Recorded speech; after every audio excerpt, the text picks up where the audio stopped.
calling for bipartisan action. President Donald J. Trump is calling on Congress to take action and support the bipartisan prison reform legislation, the First Step Act. President Trump supports the First Step Act, which will help improve our nation's criminal justice system. The First Step Act enjoys widespread support across the political spectrum. Many of the reforms included in this legislation passed the House in an overwhelming, bipartisan vote of 360 to 59 in May 2018. Republicans and Democrats in the Senate worked with the White House to craft a bipartisan sentencing reform compromise, which has been added to the legislation. So far, 7 major police organizations, more than 2,700 faith and evangelical leaders, and hundreds of conservative organizations and leaders support this legislation. Making America safer and fairer, the First Step Act will reform America's prisons to make our communities safer and our justice system fairer. Nearly all incarcerated Americans will one day leave prison,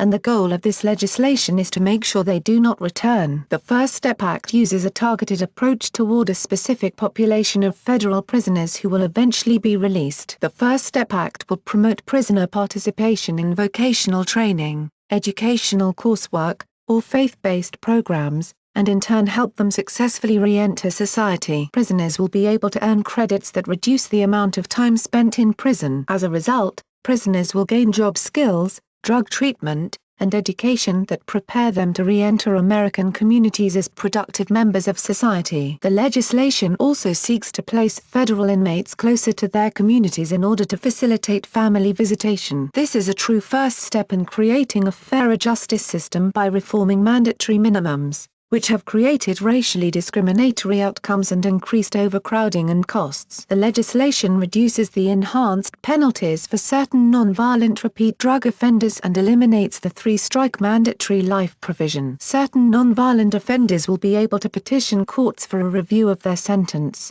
which can be reduced only after the judge reviews all circumstances, including public safety, criminal history, and the nature of the offense. Improving the prison system. Taking steps to better prepare inmates for re-entry into our society and communities will help reduce recidivism. We can improve society for all by better equipping prisoners being released for successful reintegration into society. Today, 1 in 3 American adults has some type of criminal record and more than 2 million Americans are in prisons, including 181,000 in federal prison. More than 95% of these prisoners will eventually leave prison and face the challenge of restarting and reintegrating their lives. Our prisons can do much more to prepare inmates for release, addressing the fact that roughly 77% of state inmates and 38% of federal inmates are rearrested within 5 years of release.